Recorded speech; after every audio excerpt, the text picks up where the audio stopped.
सतत शिव्या दिल्याने नक्की काय होते ते आज आपण या व्हिडिओमध्ये पाहणार आहोत. काही लोकांना सतत शिव्या देण्याची सवय असते. शिव्या देणे हे केवळ राग किंवा तणाव व्यक्त करण्याची गोष्ट नाही, तर ते आपल्या मानसिक स्थितीचं प्रतिबिंब असतं. जेव्हा आपण भावनांच्या भरात दुसऱ्याला अपशब्द बोलतो तेव्हा ते फक्त त्या व्यक्तीला दुखावते असे नाही, तर आपल्याही मन आणि चारित्र्य यावर वाईट परिणाम होत असतो. अशा वाईट सवयींचा आपल्या सामाजिक, मानसिक आणि कौटुंबिक जीवनावर खोलवर परिणाम होतो.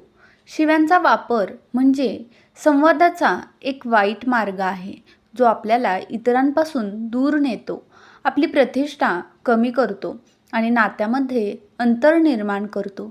चला तर मग जाणून घेऊया की शिव्या देण्याचे परिणाम कोणते आहेत. 1. नैतिकतेचा ऱ्हास होतो. शिव्या देणे म्हणजे आपल्या नैतिकतेची आणि सुसंस्कृततेची पातळी खाली आणणे. आपल्या विचारसरणीचे आणि आचारधर्माचे प्रतिबिंब आपल्या बोलण्यातून दिसते. शिव्या देणारी व्यक्ती इतरांच्या नजरेत आपली प्रतिष्ठा गमावते. संवादाने आपली ओळख तयार होते. त्यामुळे शिव्यांचा वापर टाळल्यास आपण आपल्या व्यक्तिमत्त्वाचा दर्जा उंचावतो. 2. वैयक्तिक नात्यांमध्ये दुरावा निर्माण होतो. शिव्या दिल्याने आपल्या जवळच्या नात्यांवर नकारात्मक परिणाम होतो. अशा शब्दांचा वापर केल्याने दुसऱ्याच्या मनात दुःख आणि राग निर्माण होतो. त्यामुळे नात्यात ताण येतो. एखाद्या कुटुंबातील सदस्य किंवा नवरा बायकोला सतत शिव्या देत असेल तर त्यांच्याशी आपला संवाद आणि विश्वास हरवतो. त्यामुळे नाते बिघडण्याची, तुटण्याची शक्यता वाढते. 3. मनात असंतुलन निर्माण होते.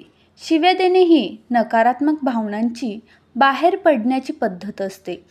जेव्हा आपण सतत अशा शब्दांचा वापर करतो तेव्हा आपल्या मनात असंतुलन निर्माण होते आणि रागाच्या क्षणांमध्ये तणाव आणि चिडचिड वाढते. शिव्यांच्या सवयीमुळे आपल्याला शांतीपूर्ण जीवन जगणे कठीण होते. 4. सामाजिक प्रतिष्ठा कमी होते. कोणत्याही सामाजिक कार्यक्रमात किंवा सार्वजनिक ठिकाणी शिव्या देणाऱ्या व्यक्तीची प्रतिमा नकारात्मक बनते. लोक अशा व्यक्तींना टाळतात आणि त्यांच्या बोलण्याला गांभीर्याने घेत नाहीत. त्यामुळे आपली सामाजिक प्रतिष्ठा आणि सन्मान कमी होतो, ज्यामुळे व्यक्तिमत्त्वावर दीर्घकाळ टिकणारा वाईट परिणाम होतो. 5. व्यावसायिक जीवनावर परिणाम होतो.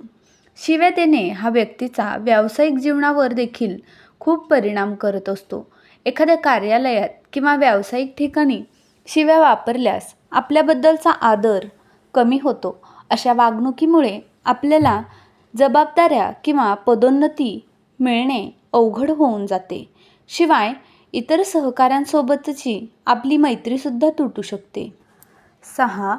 रागावर ताबा ठेवणे कठीण होते. शिव्या देणाऱ्यांचा राग नियंत्रणात राहत नाही. सतत शिव्या देणारी व्यक्ती छोट्या छोट्या गोष्टींवर चिडचिड करते आणि आपल्या भावनांवर नियंत्रण ठेवू शकत नाही. परिणामी अशा व्यक्तींना रागावर ताबा ठेवणे खूप कठीण जाते. 7. मानसिक आरोग्यावर नकारात्मक परिणाम होतो. शिव्या देणे आपल्या मानसिक आरोग्यावरही वाईट परिणाम करत असते. अशा नकारात्मक शब्दांचा सतत वापर केल्याने आपल्याला नैराश्य, तणाव आणि चिंता निर्माण होऊ शकते.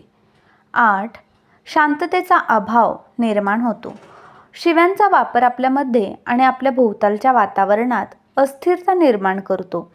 जेव्हा एखाद्या घरात किंवा समाजात अशा शब्दांचा वापर सतत होतो तेव्हा तिथे शांतता हरवते. आपल्या घरात किंवा कामाच्या ठिकाणी तणाव आणि अस्वस्थता निर्माण होते. घरात लहान मुलं असतील तर ती हे अपशब्द लगेच लक्षात ठेवतात आणि बाहेर त्याच शब्दांचा वापर करतात.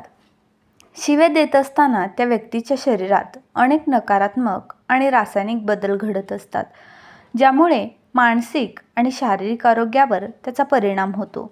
अशा स्थितीत शरीरात त्वरित काही प्रक्रिया उमटतात.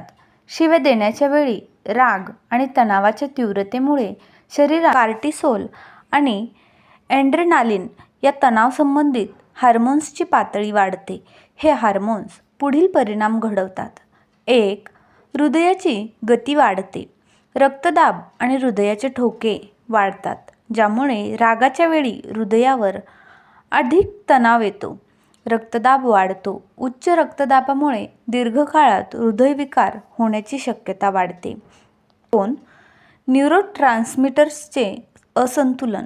शिव्या देत असताना मेंदूतील डोपामिन, सेरोटोनिन आणि यासारख्या न्यूरोट्रान्समीटर्सचे असंतुलन होऊ शकते. हे मेंदूतील राग, आनंद आणि भावनिक प्रक्रियाशी संबंधित असतात. डोपामिन वाढल्याने व्यक्तीला तात्पुरती तणावमुक्ती किंवा स्फूर्ती जाणवू शकते, पण याचा मानसिक आरोग्यावर परिणाम होऊ शकतो. सेरोटोनिन कमी होण्यामुळे व्यक्तीला नैराश्य, चीड आणि अस्वस्थता जाणवू शकते. 3. रागाच्या आणि शिव्या देण्याच्या स्थितीत शरीरातील श्वास घेण्याचा वेग वाढतो. फुफ्फुसांमध्ये जास्त ऑक्सिजन घेण्यासाठी प्रयत्न होतात, परंतु यामुळे शरीरात ताण निर्माण होतो. हृदयावर अतिरिक्त भार पडतो. 4. पचनावर परिणाम. तणावाच्या स्थितीत पचनसंस्थेवरही परिणाम होतो. शिव्या देत असताना तणावामुळे शरीरातील पचनक्रिया मंदावते, कारण मेंदू शरीराच्या इतर भागांना अधिक ऊर्जा पाठवत असतो. त्यामुळे अपचन, ॲसिडिटी आणि पोटाचे इतर विकार उद्भवू शकतात. 5. मांसपेशीमध्ये ताण. शिव्या देत असताना शरीराच्या मांसपेशी ताणल्या जातात. हा ताण विशेषतः खांद्यामध्ये, मानेला आणि पाठीला जाणवतो. यामुळे दीर्घकाळात मांसपेशीची वेदना, स्नायूंची ताठरपणा आणि दुखणे होऊ शकते. 6. रक्तातील साखर पातळी वाढते. तणाव आणि रागाच्या वेळी शरीर अधिक ऊर्जा मिळवण्यासाठी रक्तातील साखरेची पातळी वाढवते. यामुळे मधुमेह असलेल्या किंवा रक्तातील साखर नियंत्रित ठेवण्याची गरज असलेल्या लोकांसाठी ते घातक ठरू शकते. तणावामुळे शरीरावर होणारे परिणाम हानिकारक असू शकतात. ज्या व्यक्तीला शिव्या दिल्या जातात त्याच्या मनातही काही विशिष्ट मानसिक आणि भावनिक प्रक्रिया सुरू असतात. तो समोरच्या व्यक्तीला तितक्याच नकारात्मक ऊर्जेने पाहत असतो. त्या व्यक्तीला प्रचंड अपमान झाल्यासारखं वाटू लागतं.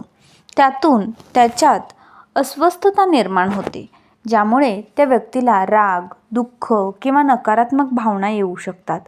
तुम्ही पाहिलंच असेल, कोणी आपल्याला शिव्या दिल्या तर इतर कोणत्याही रागापेक्षा यावेळेला येणारा राग हा खूप भयंकर असतो. समोरचा त्यावेळी संरक्षणात्मक भूमिकेत जातो आणि शिव्यांचा प्रतिकार करण्याचा विचार करतो. त्यांचा आत्मसन्मान दुखावला गेल्यामुळे तो त्वरित प्रत्युत्तर देऊ शकतो. काही वेळा जर त्या व्यक्तीला शिव्यांना तोंड देण्यासाठी ताकद नसली किंवा ती परिस्थितीवर नियंत्रण ठेवण्यास तो असमर्थ असेल तर त्यांच्यात निराश किंवा असहाय्यतेची भावना निर्माण होते. यामुळे त्या व्यक्तीला मानसिक ताण येऊ शकतो. तो डिप्रेशनमध्ये जाऊ शकतो. त्याचा आत्मविश्वास कमी होतो. शेवटी ती व्यक्ती कशी प्रतिसाद देते हे तिच्या संस्कारांवर, व्यक्तिमत्वावर, आत्मविश्वासावर आणि मानसिक स्थितीवर अवलंबून असतं. मित्रांनो, शिव्या देणं अयोग्य आहे, कारण ते इतरांना दुखवू शकतं आणि नातेसंबंधांवर नकारात्मक परिणाम करू शकतं. याउलट जर व्यक्ती आपल्या भावनांना योग्य प्रकारे व्यक्त करण्यासाठी योग्य शब्दांचा वापर करत असेल तर त्याने समस्या अधिक चांगल्या प्रकारे सोडल्या जाऊ शकतात. शांतपणे संवाद साधणं, समोरच्याला समजून घेणं हे आपल्या सुसंस्कृतपणाचे लक्षण आहे. आपल्या संस्काराचं ते प्रतिबिंब आहे.